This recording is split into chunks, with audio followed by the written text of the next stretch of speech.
Bismillah,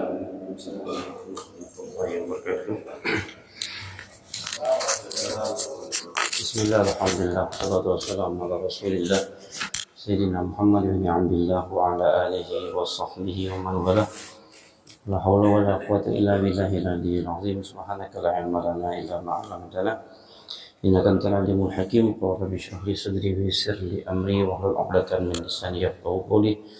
Wa qul rabbi zidni ilman warzuqni fahman amin ya rabbal alamin. Nawaitu ta'alluma wa ta'lima wal ifadata wal istifadata wal hatha ala tamassuki bi kitabillahi wa sunnati rasul wa da'wata ila al-huda wa dilalata ala al-khair amin ya rabbal alamin.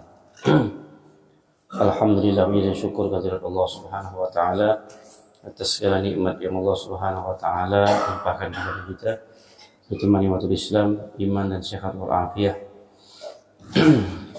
Salawat teriring salam tercurahkan kepada junjungan kita Nabi besar Muhammad sallallahu alaihi wasallam. Mudah-mudahan kita menjadi pengikut beliau sampai ke nanti akhir zaman, mendapat syafaat beliau, pertolongan beliau, dan nanti dimasukkan ke dalam surga bersama barisan beliau. Amin ya rabbal alamin. Baiklah. Kita fokus kepada bab tentang sunanul wudu,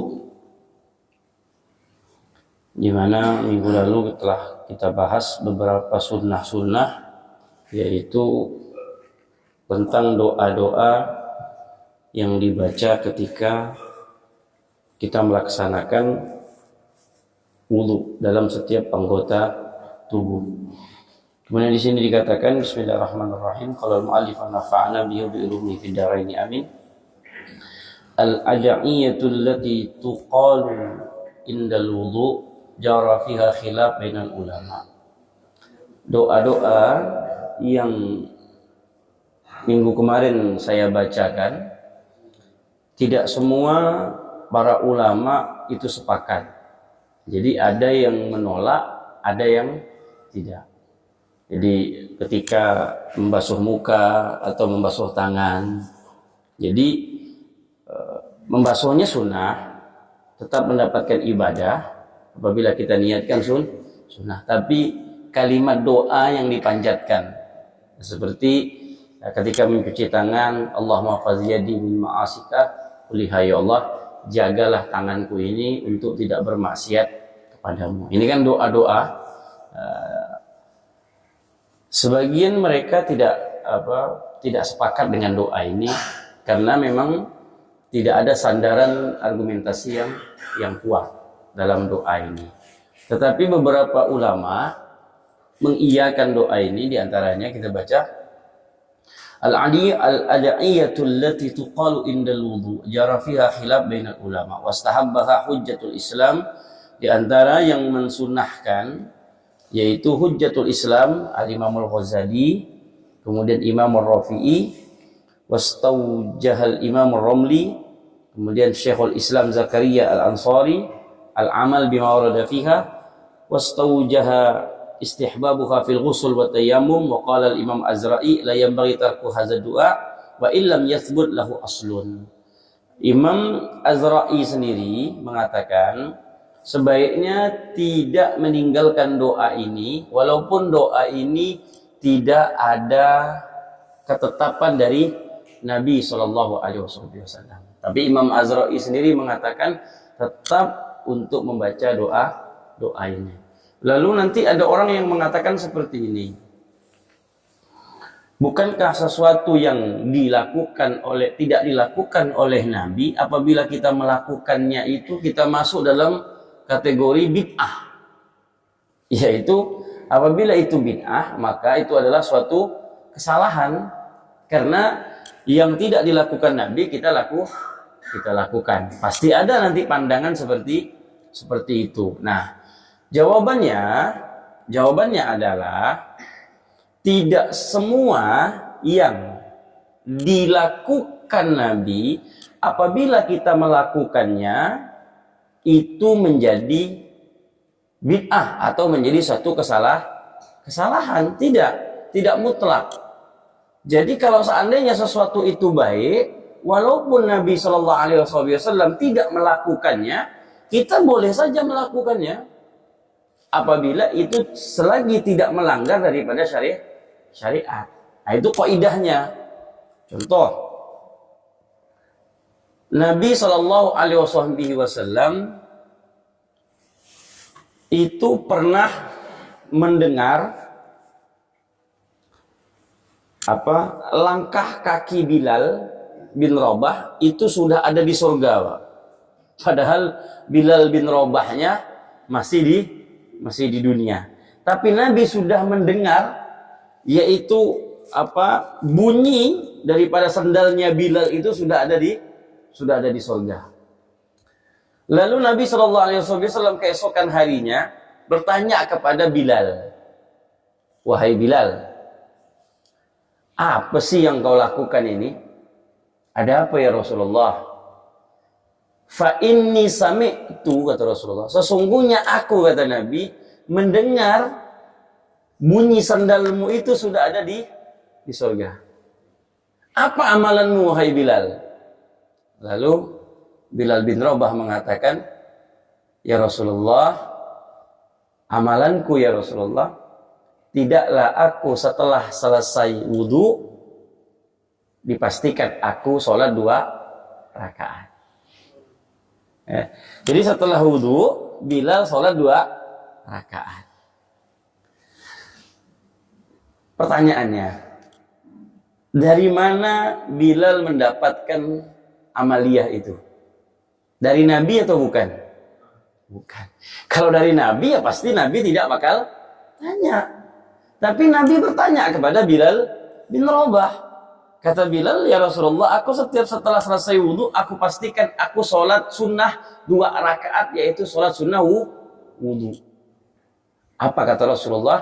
Sesungguhnya apa yang engkau lakukan tersebut sudah diganjar oleh Allah Subhanahu wa Ta'ala, dan ketahuilah suara sandalmu sudah aku dengar di surga, karena kau mengamalkan setiap setelah selesai wudhu, yaitu sholat 2 rakaat.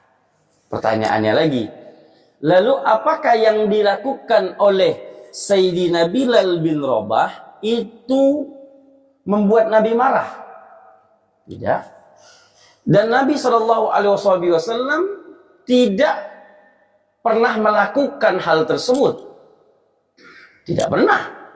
Jadi jawabannya bukan berarti sesuatu yang tidak dilakukan oleh Nabi lalu kita melakukannya itu akan menjadi suatu dosa. Nggak bisa. Terkecuali memang sesuatu tersebut adalah melanggar syariat. Makanya ketika ada para orang-orang yang tidak setuju dengan maulid, ya, dia katakan maulid itu bid'ah. Dia katakan maulid itu tidak benar. Orang yang buat serakalan berzanji itu tidak benar, kata dia. Lalu Imam Suyuti menantang. Kata Imam Suyuti seperti ini, ucapan beliau dalam kitabnya, ditulis oleh Mufti Mesir Syekh Ali Jum'ah. Dalam kitabnya beliau katakan seperti ini.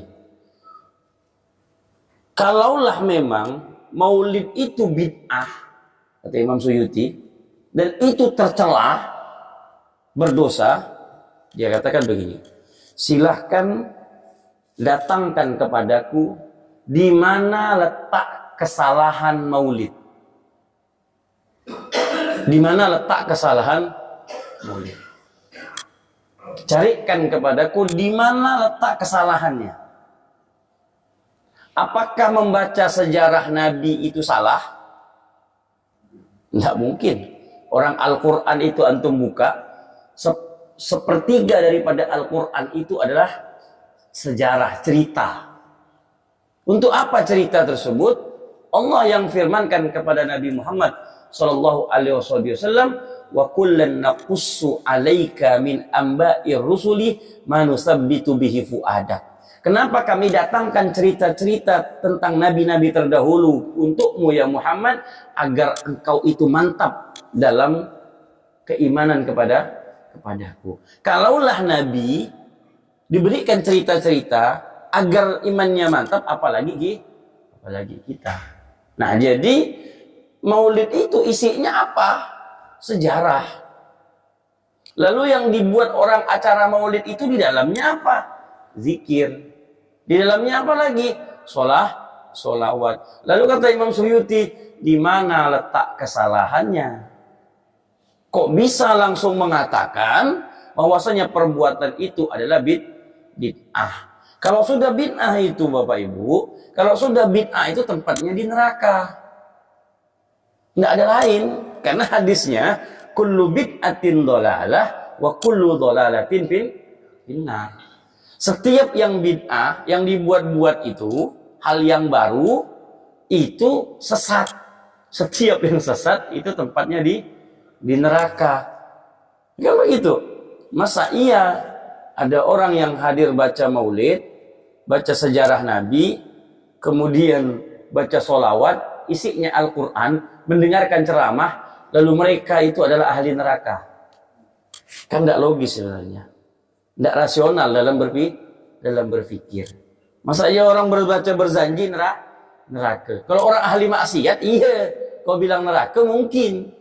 Orang duduk di masjid, membaca sejarah Nabi, isi maulid itu kan sejarah.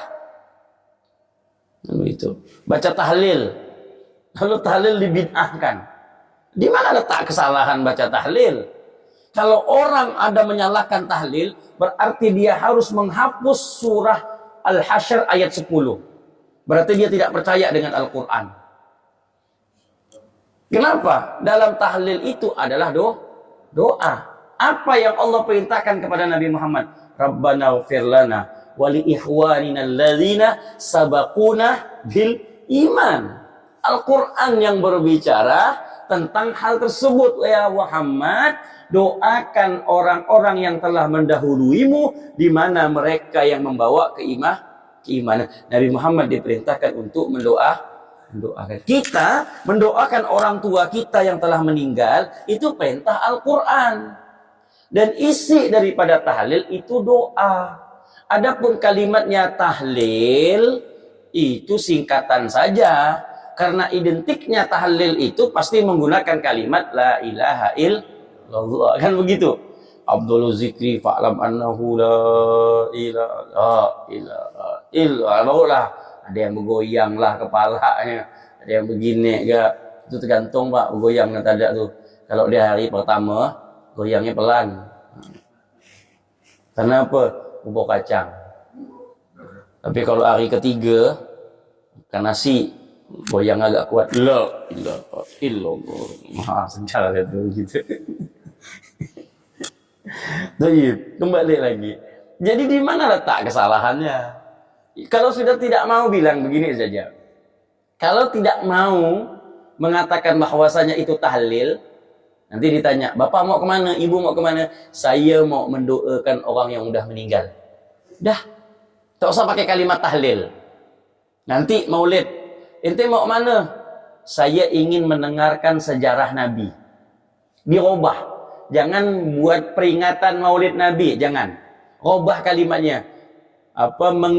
Memperingati sejarah hidup Nabi Muhammad. Boleh? Kalau memang tak boleh pakai maulid. Rubah aja kalimatnya. Orang cuma berubah kalimat kok. Kajian sejarah Nabi. Rubah. Masa iya tak boleh mengkaji sejarah Nabi?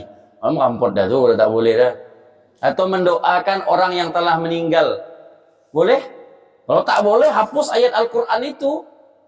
Kan begitu, harus hapus ayatnya. Orang Allah yang perintahkan kok.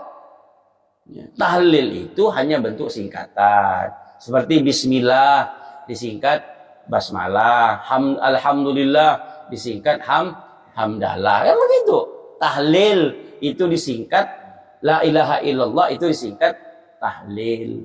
Makanya orang itu kadang-kadang kebingungan. Tahlil itu adalah kalimat bahasa dari ilmu sorof, Pak. Dari bahasanya, asli bahasanya itu halala yuhallilu tahlilan tahlilatan tahlalan tihlalan muhallalan fahuwa muhallilun wa zaka muhallalun hallillatu hallil muhallalun. Itu namanya ilmu sorof. Satu kata dia bisa berubah menjadi 12 kata. Nah, itu dalam bahasa Arab. Jadi satu kata dia bisa berubah lagi dari bentuknya menjadi fiil, menjadi kata kerja, menjadi kata masdar, menjadi fiil fa'il, menjadi maf'ul, jadi objek, dari subjek, dari kata perintah, dari bisa berubah menjadi 12 kata. Itu diambil daripada kata halala. Orang mengatakan tahlil biar zaman. Ayo kita tahlil. Kalau ayo kita doakan orang tua kita yuk, kan panjang benar. Ayo tahlil yuk, dah singkat. Tapi maknanya kan mendoakan. Nah, kembali lagi begitu. Nah, kembali lagi ke pelajaran kita di sini. Lalu doa-doa wudu yang dipanjatkan tersebut apakah salah? Harus kita katakan tidak sah. Tidak salah karena tidak bertentangan dengan syariat. Nah, kecuali dia bertentangan dengan syariat. Kalau bertentangan dengan syariat ya tidak boleh. Apapun yang bertentangan dengan syariat tidak boleh. Makanya Imam Suyuti mengatakan, kalaulah maulid itu salah, di mana letak kesalahannya? Ratusan tahun loh ditantang sama Imam Suyuti. Jawabannya tidak ada. Hanya yang dia katakan, Nabi tak maulid kok. Nabi merayakan hari lahirnya dengan apa? Dengan puasa. Puasa Senin itu bentuk cintanya Nabi dengan hari lahirnya. Zalika yaumulitu. Karena hari itu aku dilahirkan. Senang. Masa iya kita tidak senang dengan kelahiran Nabi? Nah, ekspresinya orang mengekspresikan rasa cinta itu yang berbeda-beda. Di setiap negara cara kita mengekspresikan cinta itu beda-beda. Ada yang antum saja, kita saja kalau mengekspresikan cinta kepada mantan pacar yang sekarang istri, kan gitu. Iya. Dulu mengutarakan cinta itu kan berbeda-beda. Ada orang yang pakai bunga, ada yang pakai cincin, ada yang tak perlu pakai bunga, tak perlu pakai cincin, hanya dengan ucapan. Kan begitu. Ada yang dibilang lebay. Pokoknya beda-beda lah cara mengekspresikan cinta seseorang tersebut. Berbeda-beda. Nah, kita pada intinya ketika mengekspresikan maulid itu, Masya Allah. Ya, Masya Allah setiap kampung itu berbeda-beda. Antum kalau pergi ke tempat orang Madura, saya itu paling sering maulid tempat orang Madura, ente jangan tanya. Ente kosongan ya pokok satu hari itu. Tak cukup. Itu namanya buah ini satu masjid ini tak cukup. Udah ada makan di sini antum dibawakan lagi. Nah, itu orang Madura tidak mau, dia katakan, saya dulu beli mobil bak, Pak. Beli mobil bak orang Madura. Saya tidak tahu, dia bilang. Waktu itu saya tawar, stop saya nawarnya di harga 53 juta. Saya stop waktu itu. Karena itu buat abah saya, Beb, nih kakak, seporahna nih kakak, katanya. Saya jual mobil ini untuk acara maulid, Beb. Demi Allah, langsung berhenti saya nawar. Dari 65, saya tawar, sampai harga 53. 53 tuh saya mau netkan 50. Apa kata dia? Beb, saya jual mobil ini, Beb, kata dia, untuk acara maulid minggu depan, Beb. Makanya kami jual mobil. Subhanallah. Jual mobil untuk acara maulid. Sedetik itu juga saya berhenti nawar. Sudah cukup kata saya. Dah selesai. Hari ini saya bayar kata saya.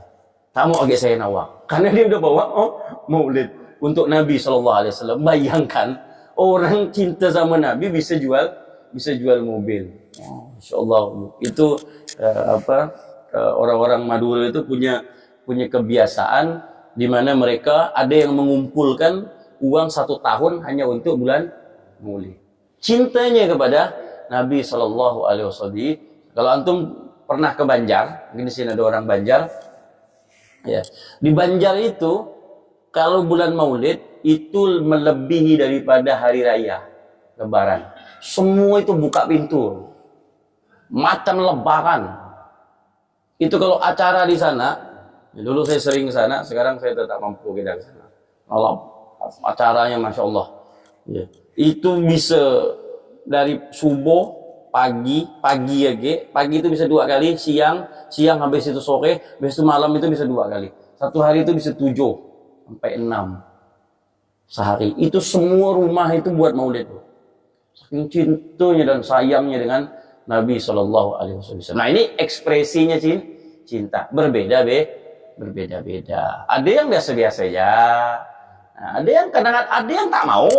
Kan begitu. Nah, yang tak mau ini tanda tanya. Ya kan begitu. Cinta ke tak ada nih kan begitu.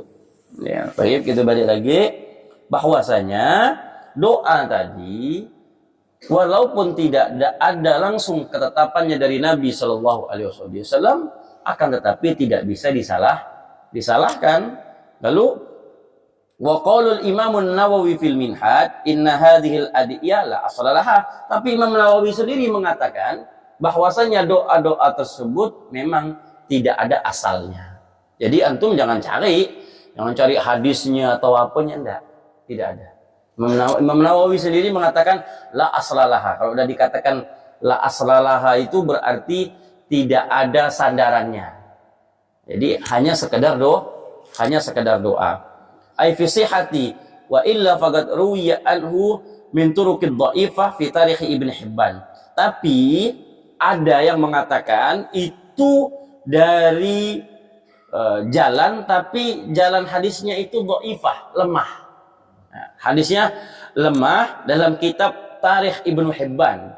Ibnu Hibban ahli hadis wa ghairihi wa mislahu ya'mal bihi fi fadailil amal wa qala Syekh Muhammad bin Sulaiman Al-Qurdi fi hasyiyati 'ala al-Minhajil Qawim fi syarhil Muqaddimatul Hadramiyah la khilafa bainal a'immah Ibni Hajar wa Ramli wa Zakaria fi istihbabil ityani bi hadzal du'a wa man yaqul la yu'mal yuqalu yu'ta bihi li kaunihi munasiban li hali jarilil mawqi' lakin la ya'taqid sunniyatuhu. Lalu mereka mengatakan ini boleh-boleh saja diamalkan. Jadi karena mengapa? Karena doa ini pun cocok untuk dibaca karena sesuai dengan keadaan. Contoh tadi, ketika kita membasuh tangan, lalu doanya kan, ya Allah, jagalah tanganku ini untuk tidak bermaksiat kepadamu. Kan begitu. Ketika kita kumur-kumur, doanya, ya Allah, mudahkanlah lisanku, bantulah lisanku untuk selalu mengingat kepadamu. Ketika air ke hidung, ya Allah, takdirkan hidungku ini untuk bisa mencium bau surga.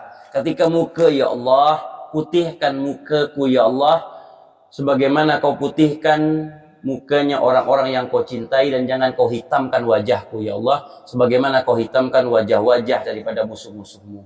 Nah, ketika mengusap rambut, ya Allah, haramkan rambutku untuk disentuh api neraka. Ini kan munasib lil hal. Cocok doa ini dibaca sesuai dengan ketika kita melakukan ritual wudu tadi. Jadi boleh-boleh saja untuk dibaca. Tapi sebagian ulama juga mengatakan, tapi jangan pernah mengatakan ini sunnah loh gitu. Nah, itu yang ditolak. Jangan katakan ini sunnah. Jadi kalau mau baca saja. Sebagian mengatakan, sebagian ada yang mensunnahkan, sebagian lagi mengatakan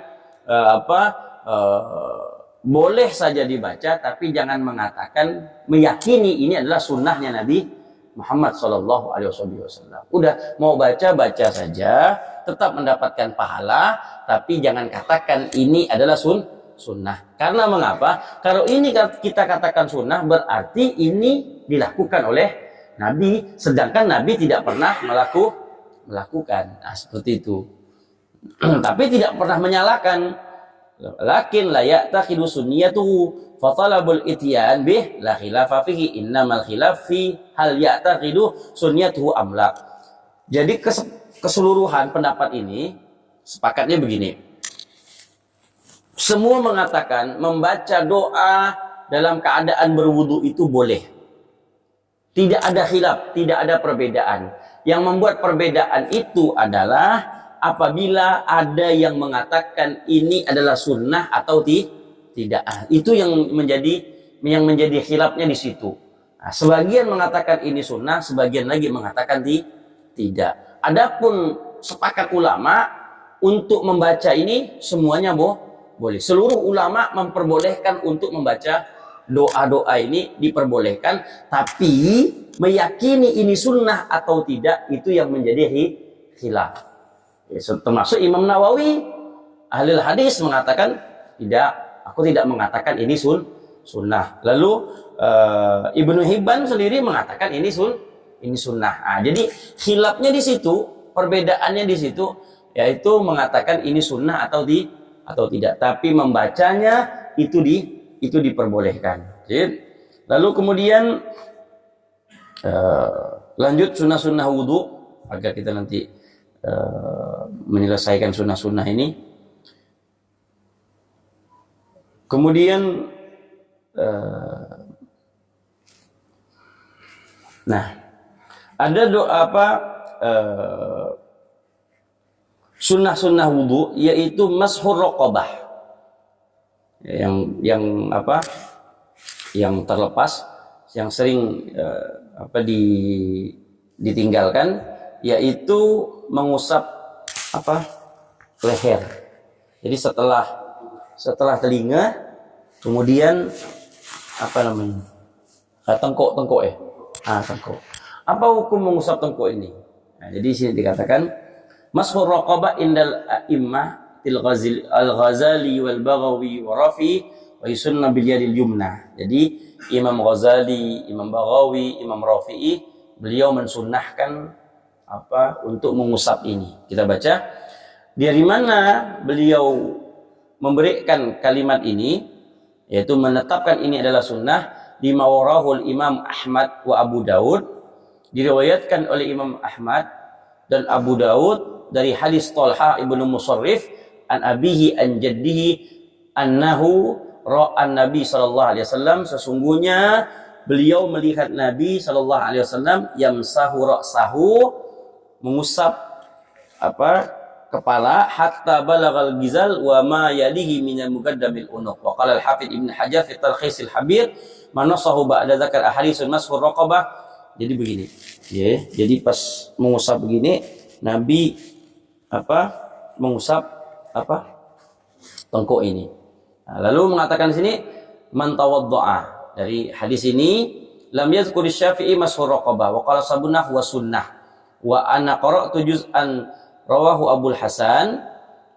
Man tawaddaa, siapa yang berwudu, wa masaha bi yadihi ala unuqihi, kemudian mengusapkan apa, kedua belah tangannya, ala unuqihi, pada lehernya tersebut, wa fil wuqiyal ghil yaumal qiyamah, maka akan dibebaskan daripada belenggu api neraka jahanam, yaitu terlepas daripada siksaan ikatan rantai.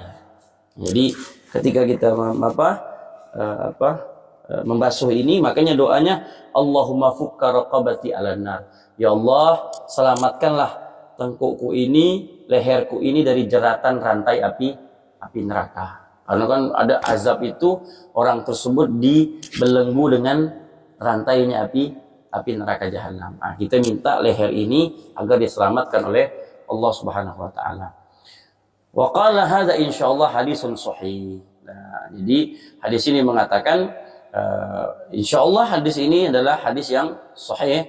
Bultu baina Ibnu Faris wa Fulay mufazah fayanzul fiha. Wa qala Imam Syaukani mengatakan lam yasbut fi dzalika syai'un yusafu bisihha wal hasan.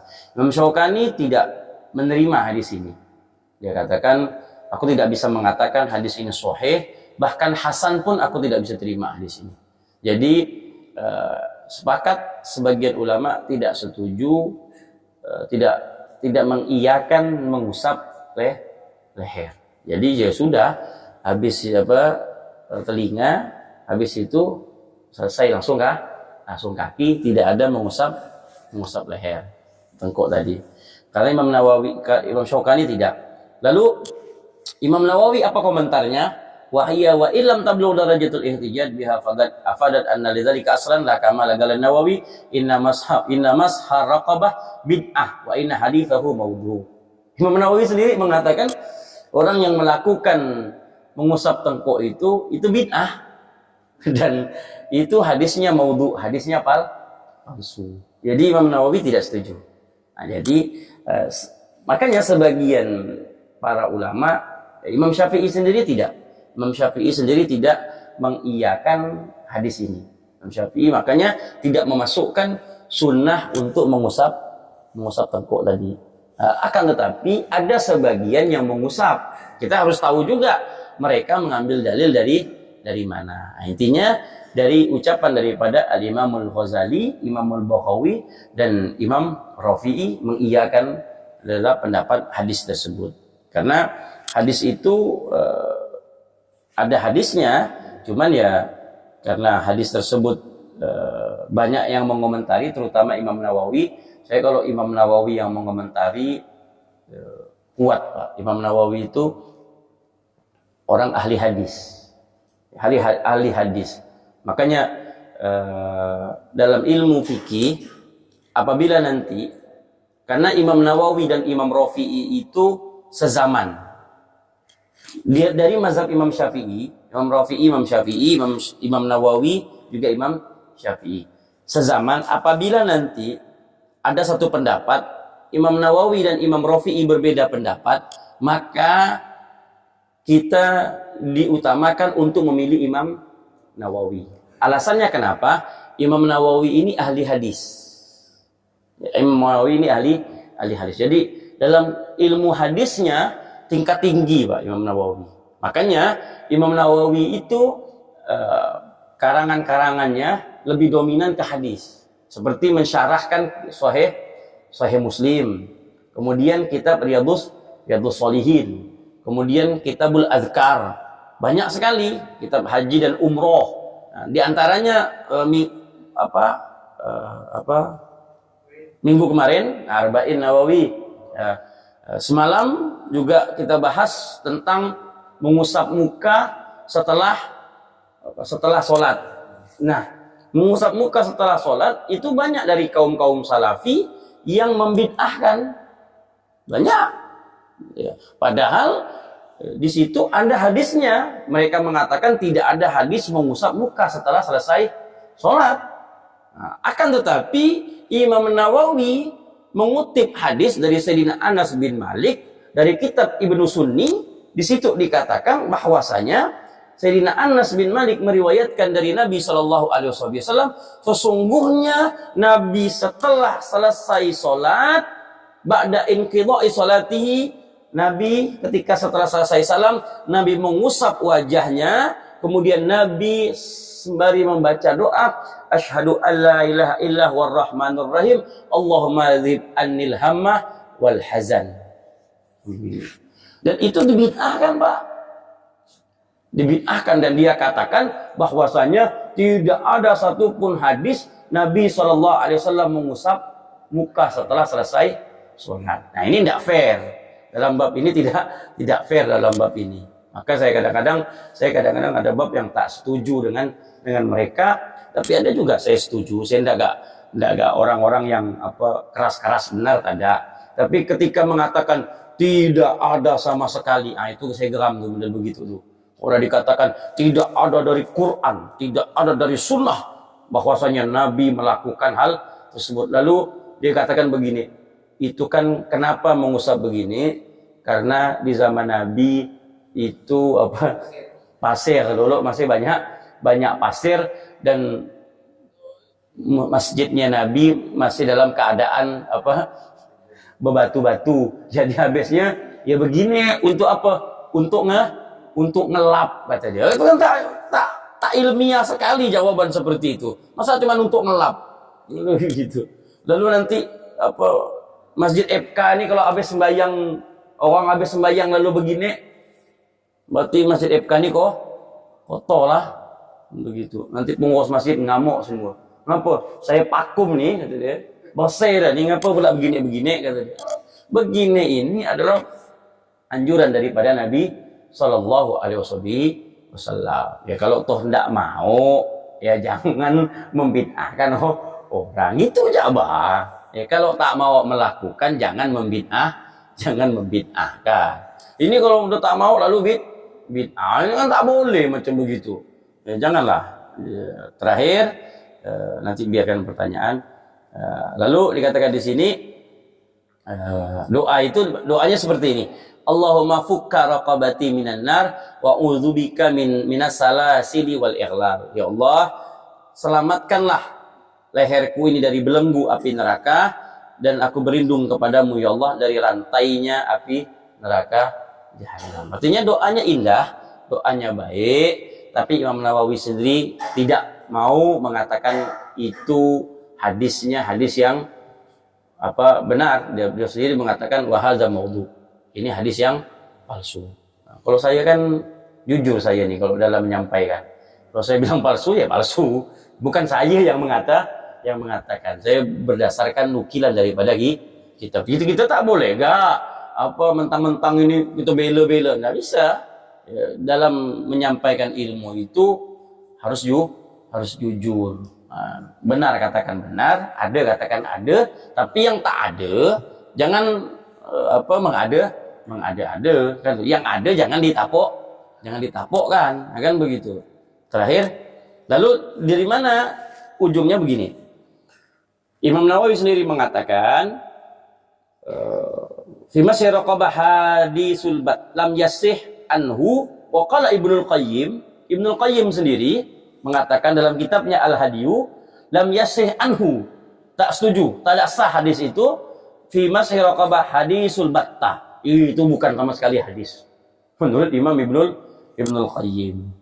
Wa hadza musallam walakin la tustatu sihah fi ma la yasluhu lil hujjiyah fa innal hasan mimma yasluhu lil hujjiyah wa kadzalika hadis allati kullu hadisin fiha dhaif wa qasara tariqahu bi wujubi lahul quwwah fa takunu min qismil hasan li ghairihi.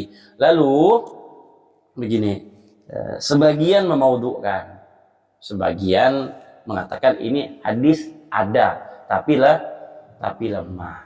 Tapi kelemahan hadis ini banyak juga yang meriwayatkan. Nah, itulah Pak, dalam ilmu hadis, walaupun satu yang mengatakan itu maudhu, tapi imam yang lain nanti ada yang meriwayatkan, tak bisa juga ditolak. Contoh begini nih Pak. Sebelah sini mengatakan ini hadis lemah. Lalu ada satu yang mengatakan ini hadis palsu. Nah, dalam ilmu hadis tidak bisa juga patokan dengan satu ini. Boleh kita berpatokan, boleh. Tapi tidak boleh juga menafikan pendapat yang banyak ini. Karena ini banyak. Justru yang banyak ini, kalaupunlah lemah, dia nanti bisa naik ke derajat hasan. Hasan li ghairi nanti namanya. Nah, itu begitu tuh hadis tuh.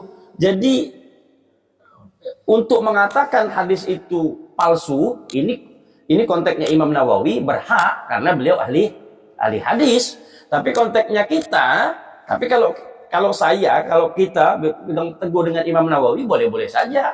Saya tetap mengatakan hadis itu palsu misalnya. Palsu menurut siapa? Imam Nawawi. Ya sudah. Nah. Lalu yang lain kita tak menafikan, enggak boleh juga. Karena yang mengatakan ini bukan orang yang tidak ahli hadis. Imam Ghazali ini orang yang hafal 300.000 hadis. Lalu Imam Baghawi ini orang-orang hebat semua. Imam Rafi'i ini orang-orang hebat.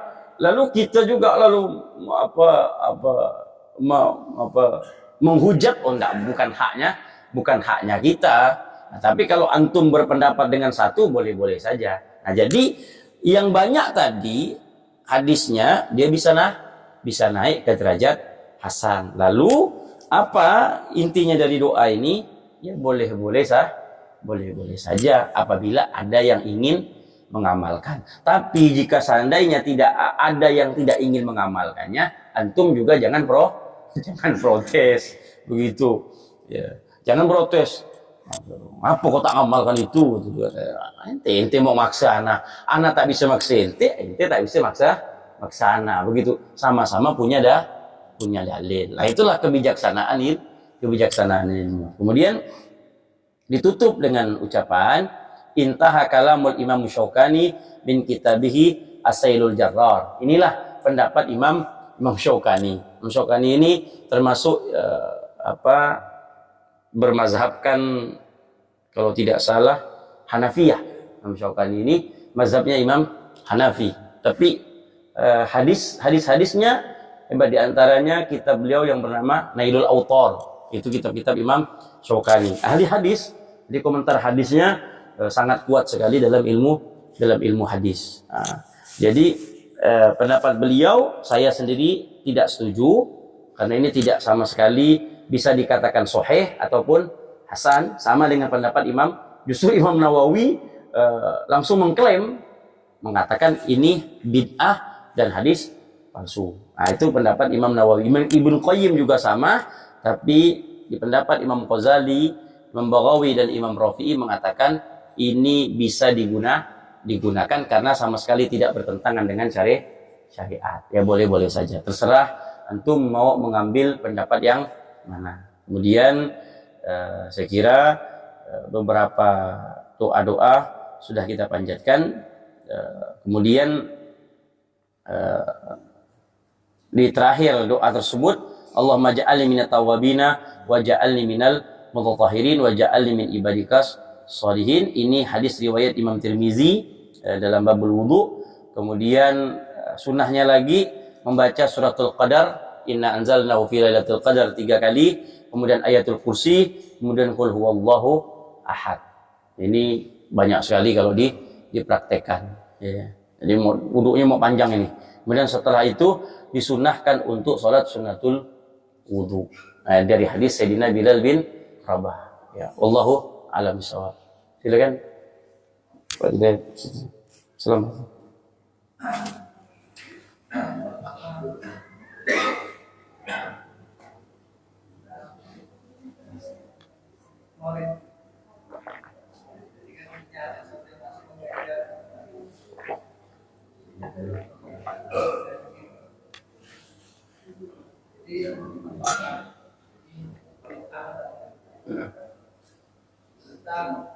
Ada satu penggalan baca itu berdiri.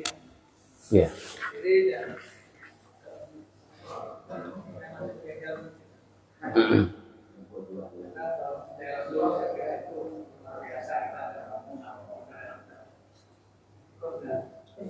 dan meyakini bahwa Rasulullah hadir. Saya nggak berusaha pertama karena Rasulullah sendiri hadis yang menjelaskan bahwa sahabat itu tak pernah berdiri karena Rasulullah nggak suka. Ya. Ini sudah berapa dan hadis dan ini meyakini Rasulullah hadir. Ya. Keyakinan seperti itu saya berada itu salah.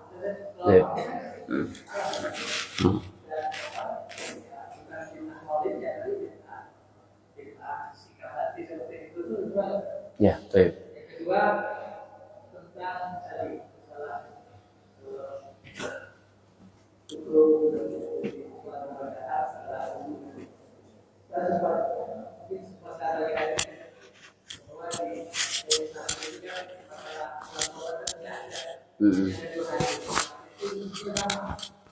selalu diawali dengan mulia, terus diselesaikan dengan dua kalimat, apakah itu sunnah atau kewajiban. Itu dianggap sebagai satu bentuk kebiasaan taubat. Saya nggak tahu, saya terakhir dengan kebiasaan taubat. Kalau saya menisbahkan hadis tadi, hadis Rasulullah tentang mengiyakan amalan Bilal itu sebagai bagian dari taubat, menisbahkan diri. Iya. Assalamualaikum. Masalah seseorang ada namanya mahallul qiyam. Ritualnya itu dalam berzanji, kalau bahasa orang bilang serakalan. Ya memang bentuknya yaitu kenapa berdiri. Itu yang perlu kita pahami dulu. Kenapa berdiri. Jadi kenapa itu berdiri? Berdiri itu meyakini bahwasanya Nabi Shallallahu Alaihi Wasallam hadir. Nabi Shallallahu Alaihi Wasallam hadir. Kenapa harus meyakini Nabi Shallallahu Alaihi Wasallam hadir? Iya, Nabi itu ketika kita mengucapkan salawat kepada beliau, maka Allah membalikkan ruhnya untuk illa radallahu alayya ruhi. Ketika ada orang yang mengucapkan salam, maka Allah Subhanahu wa taala langsung membalikkan ruh Nabi Muhammad untuk apa? Untuk menjawab salam. Iya, itu hadis. Iya. Sahih hadisnya itu, nanti bisa dicek lagi. Illa radallah, itu mengucapkan salam. Dan yang kedua, bahwasanya setiap umat itu harus meyakini bahwasanya Nabi Shallallahu Alaihi Wasallam itu hadir. Dalam kitab yang ditulis oleh Profesor Dr. Syed Muhammad bin Alwi Al-Maliki dalam kitabnya yang berjudul Az-Zakhairul Muhammadiyah, beliau katakan anna ruhaniyatul Mustafa hadiratun fi kulli amakinil khairi wa majalisil khair. Ketahuilah sesungguhnya rohnya Nabi Muhammad itu selalu hadir di tempat-tempat yang baik. Di majelis-majelis yang baik itu ruhnya Nabi Muhammad SAW itu hadir. Nah, lalu diyakini ketika asrakal itu, yaitu ketika mengucapkan salam, ya Nabi salam alaika, itu sesuatu yang sakral dan meyakini bahwasanya Nabi Shallallahu Alaihi Wasallam itu datang, dan bentuk penghormatan kedatangan Nabi itu adalah dengan berdiri. Cara kita menghormati seseorang itu harus dengan berdiri. Apabila ada orang yang datang, maka cara menghormatinya itu dengan berdiri. Siapa yang mengajarkan? Nabi. Ketika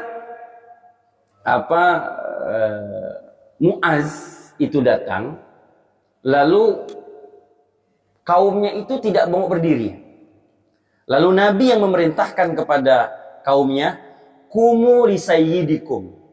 Ayo, berdirilah kalian untuk menghormati pemimpin kalian. Jadi ketika pemimpin itu datang, berdiri, kita berdiri, itu adalah bentuk satu penghormatan. Jadi kalau kita datang, ini duduk, mungkin kita datang, ada yang berdiri, berarti dia menghormati kita. Saya kira di setiap instansi pun seperti itu.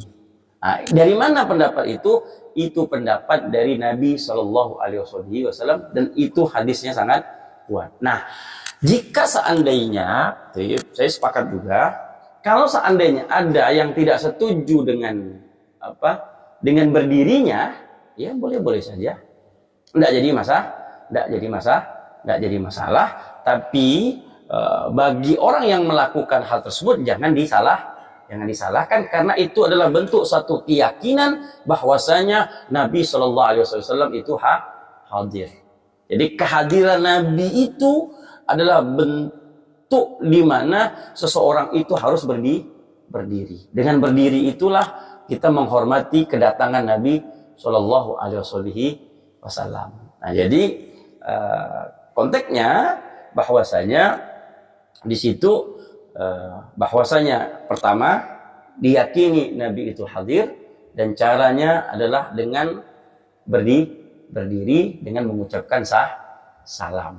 Karena di dalam maulid itu beberapa maulid diyakini sebagian Nabi itu hadir, diyakini dari awal maulid. Sebagian lagi diyakini Nabi itu hadir ketika mahalul qiyam, yaitu dalam keadaan berdiri. Karena mengapa? Pertama, setiap ketika ingin berdiri, pasti kalimatnya adalah begini. Ketika Nabi itu lahir, maka para malaikat beristighfar. Wastighfar. Para malaikat itu ketika Nabi dilahirkan, para malaikat bertakbir, para malaikat beristighfar dan menyambut kedatangan Nabi Shallallahu Alaihi Wasallam. Dan di situ bentuk ekspresi kita untuk berdiri dengan kedatangan Nabi Shallallahu Alaihi Wasallam. Nah, seperti itu. Nah, jika seandainya ada yang tidak mau, termasuk saya pernah dengar videonya Ustadz Adi Hidayat. Ustadz Adi Hidayat itu dia pernah mengatakan seperti ini. Saya tidak pernah mengatakan maulid itu bid'ah. Saya hadir di acara maulid, Lalu dia katakan, tapi saya tidak bisa hadir di ritual di waktu berdiri. Kajiannya saya ikut, tapi waktu berdirinya saya tidak mau ikut. Ya. Tapi yang lainnya saya ikut. Saya yang memberikan ceramah, saya setuju dengan orang yang maulid, tapi saya tidak menyalahkan orang yang berdiri. Nah, jadi itu adalah suatu bentuk yang tidak perlu disalahkan.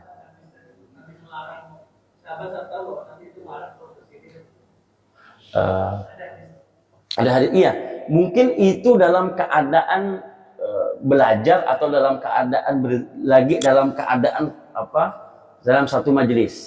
Jadi seperti ini misalkan kita ngajar ini, kemudian ada yang datang, kemudian berdiri, itu tidak boleh, memang tidak dibolehkan. Jadi kalau misalkan antum datang, ya tidak langsung duduk, dan tidak perlu juga langsung salaman kepada guru gitu, tidak boleh. Itu yang tidak boleh.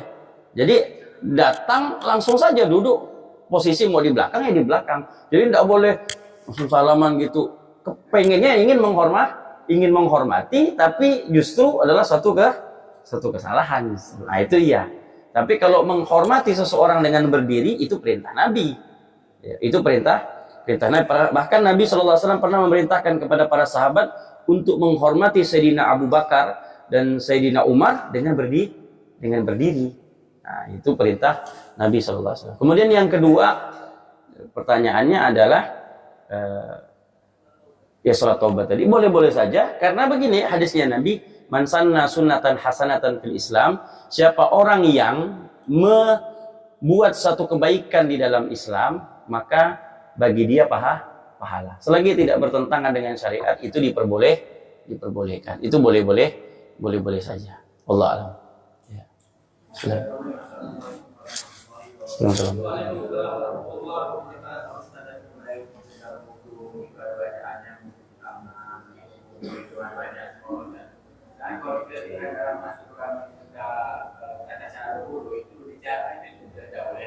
Ya.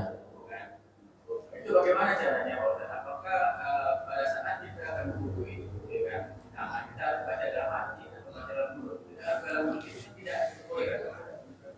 Iya. Yang kedua, saya pernah baca hadis itu, jadi Imam Tirmidzi dan barang siapa yang baca hadis setelah wudu, maka akan dibuka dalam hati itu itu apa itu, Ustaz? Ya. Iya. Assalamualaikum. Iya. Di dalam berwudu memang tidak diperbolehkan untuk berbicara. Tapi berbicara apa yang tidak diperbolehkan? Kalamun malayani, yaitu pembicaraan yang tidak bermanfaat. Makanya dia untuk agar tidak kita berbicara, maka diisi dengan zikir. Dan zikir itu bisa di dalam hati, bisa juga dikeluarkan tergantung tempat kita berwudu. Kalau wudunya di kamar mandi, lebih baik di dalam hati. Jika seandainya di tempat yang di luar ini, maka diperbolehkan untuk dikeluarkan. Karena kalau dia di kamar mandi, maka justru hukumnya berdosa. Tapi kalau ucapannya, pembicaraannya itu bukan zikir, maka hukumnya makruh. Tapi kalau dia berbentuk zikir, maka diperbolehkan. Yang kedua, betul itu hadis dalam riwayat Imam Tirmizi. Saya tambahkan lagi, itu hadisnya begini. Wa futihat lahu abwabus samaniyah. Itu barang siapa yang membaca doa itu doanya Allahumma ja'alni minat tawwabina wa ja'alni minal mutatahhirina wa ja'alni min ibadikas sholihin. Itu doa itu. Sambungan daripada hadis riwayat Imam Tirmizi itu, barang siapa yang membaca hadis doa tersebut, maka Allah bukakan pintu surga yang 8. Jadi seakan-akan pintu surga itu terbuka bagi orang yang membaca doa tersebut. Itu betul, itu hadis riwayat Imam Tirmizi. Wallahu a'lam. Ya. Waalaikumsalam. Saya pernah dengar masalah doa surga. Nanti doa segala lama kita tahu sendiri. Dan faedah dan ada cerita yang sebelumnya dulu. Baik. Iya. Assalamualaikum warahmatullahi wabarakatuh. Saya pernah mendapatkan kertas doa Rasul itu, Pak. Ada kalau tidak salah masih di HP saya, cuman mungkin jauh lah kali fotonya itu. Saya baca, sebenarnya saya pun juga bingung. Kenapa itu dikatakan doa Rasul? Iya, saya sendiri bingung. Setelah saya baca, di mana letaknya ya saya? Ya mungkin begini, Pak. Mungkin begini. Orang-orang tua terdahulu, doanya semua itu dari doa Nabi. Kita pun membaca doa itu semuanya bisa dikatakan doa Rasul. Cuman orang-orang terdahulu itu, orang-orang dulu itu, terutama orang Melayu, orang Bugis, karena mak saya ini Bugis, jadi saya tahu benar. Jadi bagi orang Bugis itu, kalau misalkan khataman, itu harus dengan baca doa Rasul. Kalau tak pakai doa Rasul itu tak tak sempurna lah. Bayangkan begitu, tidak sempurna. Nah, lalu saya kaji lagi, saya baca itu. Sebenarnya doanya itu doa biasa saja, sama dengan bacanya sholawat Allahumma sholli. Pertama dengan wa ila hadratin Nabi Muhammad sallallahu alaihi wasallam, Sayyidina Umar, Sayyidina Utsman, Sayyidina Ali. Kemudian baca lagi Allahumma sholli ala Sayyidina Muhammad kama shallaita ala Sayyidina Ibrahim wa ala ali Sayyidina, dengan sholawat-sholawatnya. Kemudian ada doa selamat dan tolak bala. Jadi kumpulan doa itu sama dengan doa yang sebenarnya kita baca, tapi ya mungkin karena sudah menjadi satu pemahaman bagi mereka mengatakan ini adalah doa Rasul. Jadi kalau dikatakan salah ya tak ada salah. Ya tadi itu macam Sayyidina Bilal. Ya, jadi mengiyakan ini dari doa Rasul. Jadi tak boleh kita bilang bid'ah. Oh tak bisa. Orang doanya memang doa Nabi. Hanya saja dikumpulkan menjadi satu, seperti itu. Jadi saya pun tak tahu macam mana asal usul doa itu, tapi intinya memang betul orang yang khataman apapun bentuknya sunatan memang dia harus menggunakan doa Rasul. Jadi kalau ada yang membaca bukan doa Rasul, dia tidak mau terima, Pak. Iya, saya pernah sebabnya. Jadi ada orang yang bacanya doa bukan doa itu. Oh, ini bukan doa Rasul nih. Karena mereka tuh pun udah hafal dengan doa Rasul itu. Jadi susunannya itu mereka sudah hafal. Jadi kalau antum baca doa yang ada itu tak bisa tuh. Tidak bisa dikatakan doa Rasul. Tapi kalau dikatanya asal usulnya mungkin orang tua gitu dulu lebih tahu. Saya sampai sekarang belum tahu. Tapi saya baca anaknya sih sebenarnya ya doanya sama saja. Ya, cuman ya, mungkin sudah dirangkum kemudian diyakini ya, itu menjadi doa, dikasih namanya doa Rasul. Pada intinya ya tidak ada. Artinya ya semuanya doa dari Nabi Shallallahu Alaihi Wasallam. Ya, jadi keyakinan itu yang membuat sesuatu itu tambah jadi. Jadi kalau kita sesuatu itu yakin jadi, kalau tak ada yakin tak jadi. Apa doa? Kalau tak yakin ya tak jadi. Memang doa itu harus diyakini. Allahu a'lam. Tapi boleh. Ya. Saya sering, tapi saya tak hafal. Dia dua lembar. Ini saya catat di HP ya. Jadi kalau nanti ada yang minta doa Rasul, saya buka lagi nih. Oh, gitu. Allah a'lam. Susunannya saya tak hafal. Doanya sih hafal, tapi susunannya itu yang tak hafal. Nanti kalau saya baca asal-asal, orang yang bilang bukan doa Rasul nih, kata dia. Malah pula nanti kan gitu. Allah a'lam. Intinya bagus, indah kalimat doanya bagus. Silakan. Udah? Ya. Ya. Ya, silakan.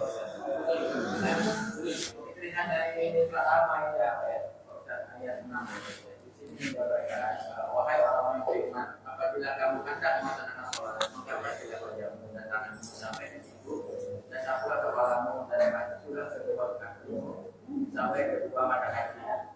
Ya, saya tanyakan Pak Ustaz, apakah dalam Al-Quran ini sifatnya global? Sedangkan tadi Pak Ustaz bilang tiap kita berwudu dengan doa-doa masing-masing. Apakah ini global? Penjabarannya dari masing-masing itu sendiri. Iya. Al-Maidah ayat 6 itu kata perintah. Ya, kata perintah. Yang menjabarkannya adalah hadis. Karena perintah di situ hanya mengatakan cuci muka, cuci tangan sampai siku. Akan tetapi tata cara cuci muka, cuci tangan, cuci ini semuanya tidak jelaskan. Jadi Al-Quran hanya memberikan suatu kata perintah, tapi yang bisa menjelaskan kata perintah tersebut adalah hadis. Jadi tidak bisa memahami Al-Quran saja tanpa memahami hadis. Tapi ada ayat-ayat yang cukup Al-Quran saja, ada. Jadi dengan Al-Quran sudah cukup. Tapi ada perintah yang dimana Al-Quran hanya memberikan suatu kata perintah, tapi pelaksanaannya harus dengan hadis. Sama, wa'atu zakah, keluarkanlah zakat. Lalu berapa? Dari mana kita dapat 2,5? Dari mana kita dapat beras? Dari mana kita dapat padi? Gandum?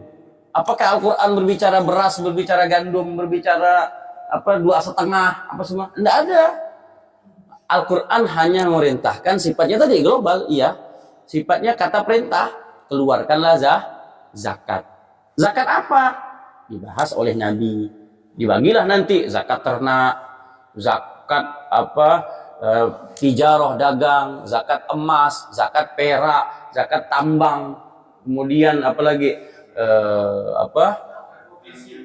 profesi banyaklah bentuknya tentu. Kalau zakat profesi sebenarnya panjang cerita tuh nantinya. Zakat profesi itu panjang, ya. Karena zakat profesi itu ada yang menolak, ada yang tidak. Karena itu baru tuh, zakat profesi itu baru. Tapi bisa nanti kita bahas nanti kapan-kapan di zakat profesi. Ya. Wallah alam. Jadi begitu. Jadi betul global iya, tapi tidak bisa memahami itu dengan tekstual. Kemudian dia bisa dipahami dengan hadis. Nah, hadis-hadis inilah tadi sehingga kita dapati adanya pendapat-pendapat tentang doa yang sepakat, ada doa yang tidak disepakati. Nah, seperti itulah. Wallahu a'lam bishawab. Mudah-mudahan Allah Subhanahu wa taala berkahi diskusi kita. Amin ya rabbal alamin. Subhanakallahumma wa bihamdika asyhadu an la ilaha illa anta astaghfiruka wa atubu ilaik. Walhamdulillahirabbil alamin. Assalamualaikum warahmatullahi wabarakatuh.